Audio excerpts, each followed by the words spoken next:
What is up, guys? Welcome back to another video. Are you struggling to touch your toes or with your hamstring flexibility in general? Today we're going to be looking at 3 protocols that, if done correctly, will improve your hamstring flexibility instantly. Let's get to the video.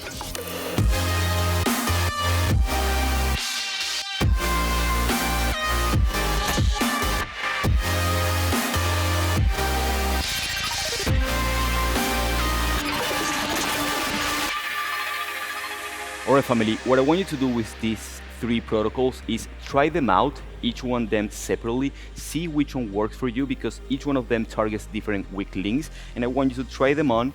Do a hamstring stretch, so try to touch your toes or go as far as you can go before doing any of the protocols that we're going to be looking at, and after you're done with the first stretch, you try the protocol, then you retry or you retest your hamstring flexibility and see if it's improved. That way you can know which one of these 3 protocols works best for you. You can by any means add the 3 protocols in your training, but see which one is the one that you're needing the most. With that being said, the first one or the first protocol is going to be addressing weak links. This is the only one that is not so related to the hamstrings, but will improve your pike position. Your pike position is known as standing and just getting the chest as close to the body as possible. Now, if you see this stretch, yes, we're stretching the hamstrings, but it's a complete posterior chain stretch. From your toes, from the soles of your feet, all the way to your calf, to your hamstrings, to your glutes, all the way to your lumbar spine, even your thoracic spine, and even your neck is put on a stretch. So the first protocol is called addressing your weak links, and it is addressing certain muscles that might be limiting or restricting your range of motion in the pike. We're going to be seeing only 3 muscles. There are several muscles, as I just mentioned, but these are the 3 most common that might be limiting the most amount of people when getting into the forward fold. The first one is going to be your calf. So the calf is a very common restriction. It's actually my own personal restriction. You can test this out by simply sitting in a seated forward fold, fully flexing the feet towards you, even if you're able to grab the feet even better, and then reach forward with your chest. Don't round, just simply keep a back flat. And if you feel it more on the calf than if you do on the hamstrings, you might, I'm not saying that you will, but you might have a restriction on your calf. How you're gonna see that is you're gonna be doing a calf stretch, and after the calf stretch, you're gonna be retesting the hamstring stretch, the pike position. So for the calf stretch, we can go in many directions, but this one is a very effective one. It's very simple. You simply find an elevation, you place one foot only, you have a support so you don't smash your face on the ground. From here, you simply relax down. So you can either relax here for 60 to 90 seconds one side, then you do the other side. You can also do some PNF by pulsing down, activating the calf muscle for 5 to 10 seconds, and then relaxing for like 10 seconds. You can also do it in reciprocal inhibition way, which means instead of engaging the quad by the calf by pressing the foot down and then relaxing, you're gonna bring the foot up, so we engage the tibialis anterior and then you relax. So imagine that the toes wants to get up, you feel this muscle activating, and then you relax. So 3 ways to stretch the calf. I just want you to try either or, so maybe only begin with the passive stretching. I'm just giving you options so you can explore, but begin with 90 seconds on one side, 90 seconds on the other side, 90 seconds on one side, 90 seconds on the other side. So 2 to 3 sets ideally, so you can really know if it's improving, and then retest your pike. See if you got any deeper. To test your pike, if you cannot touch the floor, it will be super easy. You can simply film yourself if you're here and then you're here. That's an improvement. If your hands touches the floor, I recommend that you find an elevation and see where the toes are getting. So sometimes it can get to your wrist, it can get to your forearm, or if you're super flexible, you can get to your elbow. That's it for the calf. Might be your limitation when it comes to the pike stretch. The second muscle is the piriformis, which is a very deep muscle underneath your glute muscle. It attaches to the sacrum and it goes to the top of your femur, to the greater trochanter, if you want to get fancy with the names. You don't need to remember that.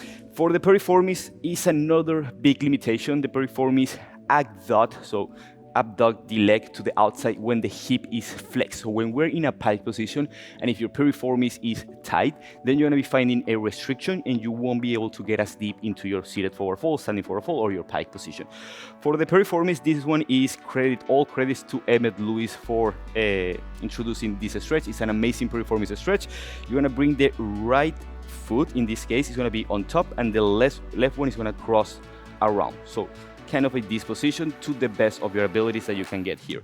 Now, the leg that is on the bottom, that's where you're gonna side bend or twist towards that side. So my left leg is in the bottom. I'm gonna wrap around towards my left, and I'm gonna try to get my left shoulder as close to this knee as possible. So maybe rotating, you're gonna grab the foot and you're gonna feel it right here. If you don't feel it, use this hand, walk a little more forward and simply compress a little more. Here is what I personally feel it. You're gonna feel it right. You're gonna feel like it's kind of on the glute area, but this one really emphasizes the piriformis more than it does on the glutes. Most piriformis stretches only stretches the glutes. You feel it right here. If we do the other side, right leg is behind, left leg is on top. So we go towards the right, we wrap around. If you feel it here, great. If you don't feel it here, you go here. Again, you would do 90 seconds one side, 90 seconds the other side, then you repeat either or those sides. So one more time each one, so for 2 to 3 sets. Then you retest your pike stretch and see if it improves. Then you have a piriformis deficiency or a limitation there, and maybe doing some piriformis stretching on your hamstring flexibility sessions is a very good idea. The third muscle is going to be your lumbar spine. This one is very rare. In my case, you can see that it's definitely not my limitation. I can flex my lumbar spine pretty well. But some people, you will find that they have actually good amount of hamstring flexibility, but you will see like a flat right here. So this one is easier to spot if you film yourself from the side, and this one, you see a flat line here, and then you curve like from here to the top, then you might be lacking some lumbar spine flexibility. Or if you just feel tight in this region right here, that might be another reason that your low back might be tight. To stretch your lumbar spine, we're going to keep it super simple. We're going to be doing the pike stretch, just like we're doing right now, but we're going to do it with bent legs. So you're going to keep the bent legs, and you're going to focus only on rounding as much as possible. You can even place the hands behind your head, round, or maybe grab right here, and simply round as much as possible. Hold it again for 90 seconds, repeat for 2 to 3 times, and then retest your pike stretch. Another great exercise, which also involves the hamstrings and the lumbar spines. Just as a bonus, you can do bent legs, straight legs. Bend legs, round more, straight legs, extend more. That way, when we round and bend the legs, we're stretching a little bit more the lumbar spine. And when you are extending the legs, you're stretching more the hamstrings. So those are to find different muscles that might be tight, even tighter than the hamstrings, which you might be thinking that it's the hamstrings that is not allowing you to touch your toes or to go deeper in your standing forward fold or your pike stretch, but might be actually the cause of other muscles being tight. So try either the lumbar spine, the piriformis, or the calf stretch. See if that improves your pike, and if it does, do that 2 to 3 times per week to improve your pike. I'll see you on protocol number 2. Alright family, for this second method is going to be getting stronger. You can never go wrong by getting strong. So let's talk about that. Let's go down to the floor. There are 2 ways we're going to be talking about, which is the antagonist muscle and the agonist muscle. The antagonist is the opposite of the one we're trying to stretch, in this case the hamstring, and the agonist will be the hamstring itself. Let's begin with the antagonist, which is the most useful for most people. The antagonist muscle, or the opposite muscle of the one we're trying to stretch, the hamstring, is going to be your hip flexors, as well as one quadricep muscle, which is the rectus femoris, which also flexes the hip. Hip flexion is simply this. If we get strong here, our hamstring flexibility is going to improve automatically, just because 2 things. We're going to have more resources when we go into this position. If we engage this muscle, we're using those muscles to pull us deeper into the stretch, which is simply a win-win, and your range of motion will increase. And there's another thing called reciprocal inhibition, which is if we engage this muscle, this one is going to have an easier time relaxing. So by those 2 mechanisms, your hamstring flexibility will improve without even stretching the hamstrings. I'm just gonna show you one simple exercise, which is gonna be seated pike leg lift. Put the hands in front of you. It looks super simple, but it's not easy at all. You lift the legs up. You can do hold for like 10 seconds, or you can do reps up and down. What I simply want you to do is really engage this muscle, and then you're going to relax into the stretch. So to test the pike flexibility, you will do the standing version of the hamstring stretch. Then you will do 10 reps right here. Then you retest that and see if it improves. If it improves, definitely you are weak on your hip flexors and you should be strengthening this muscle. That's going to allow the hamstrings to relax more, and you're going to have more tools to actually pull you deeper into the stretch. If this is way too hard with the hands in front of you, I got a variation for all my beginners out there. You simply lean back, support yourself with the hands behind, lift one leg up, or lift both leg up. Again, you can do holds, you can really just hold it here. You can do reps up and down with a hold at the top. Experiment with it, 1 to 2 sets, then retest your standing pike or standing forward fold and see if it improves. If it improves, add this 2 or 3 times per week. The second option in getting stronger is going to be for those people that are actually very flexible, but you're finding a wall because they feel loose. So you get into your stretch and you basically feel that you're gonna break your hamstrings, especially on the insertion right here on the top part of the hamstring. So no, it could also happen right here, but it's very, very common up here, especially if you practice yoga. There is something called yoga butt, which simply means that that attachment of the hamstrings gets super overstretched and you get pain there. So if you feel unstable hamstrings, or if you feel that you have reached a plateau, or if you feel that you are way too flexible, or you're in the hypermobile scenario of people, then this one is going to work for you. Is simply getting stronger hamstrings. Even if when we're stretching a muscle, we want that muscle to be strong. If we don't strengthen that muscle and the only thing we do is passive stretching, then we're going to be running in some issues, or we're simply going to find a wall because the muscle doesn't feel safe enough to go deeper into the stretch. For this one, I'm going to suggest the easiest way to build hamstring strength in a lengthened position, which is going to be Romanian deadlift. Romanian deadlift, legs are fully straight, knees lock. This is debatable. Some people say small bend, but I like to say knees fully locked. Barbell, dumbbells, anything that you can grab right here. Hinge, so full hip hinge, sending the hips back. You go here, and then you go up. Go heavy to a weight that challenges you to go for 6 to 10 reps, or maybe 8 to 12 reps, or maybe start with 10 to 15 reps, slightly lighter.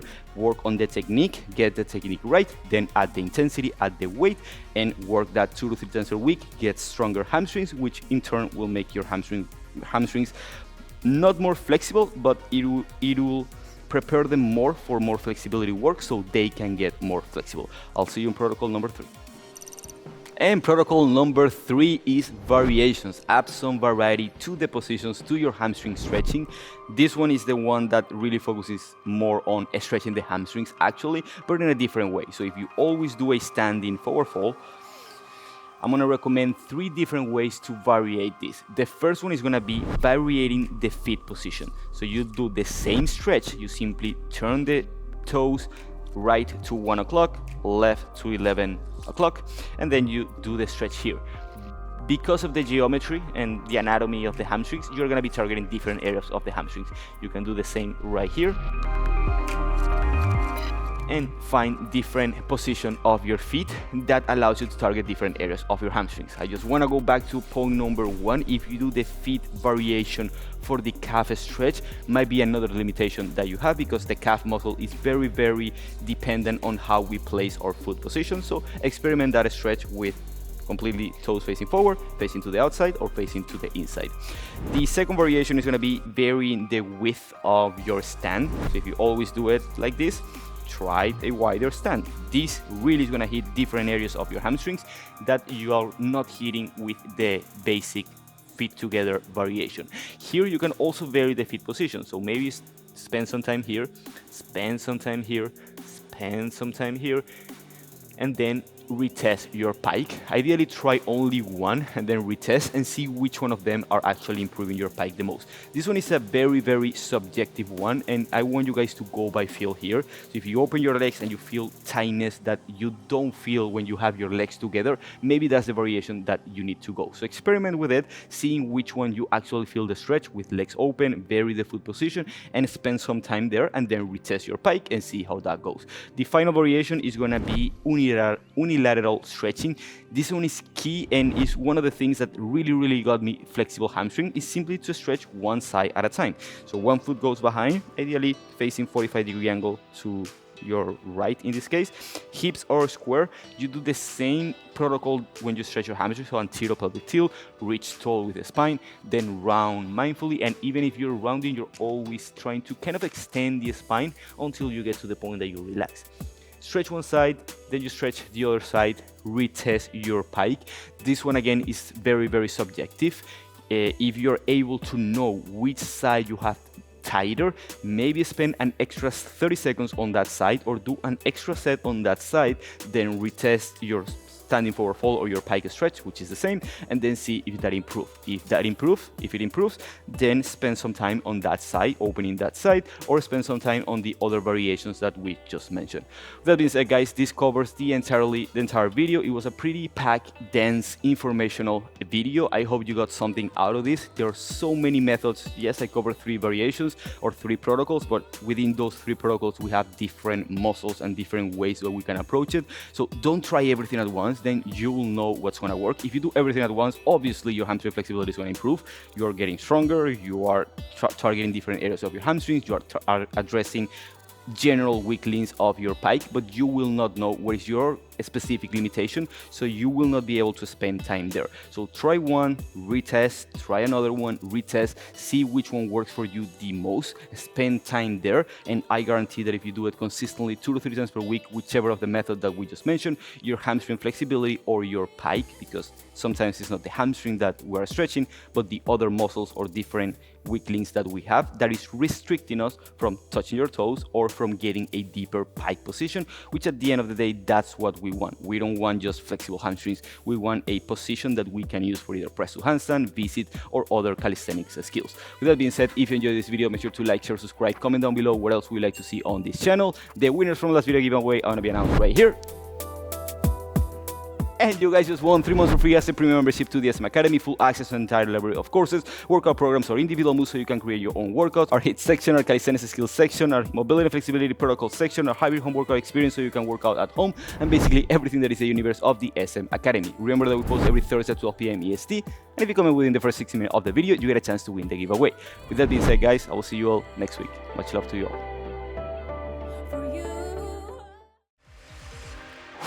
Do we have bloopers for this one? No. We got it, boys! Yes. That's a blooper? Okay, we got it. We love you. Subscribe.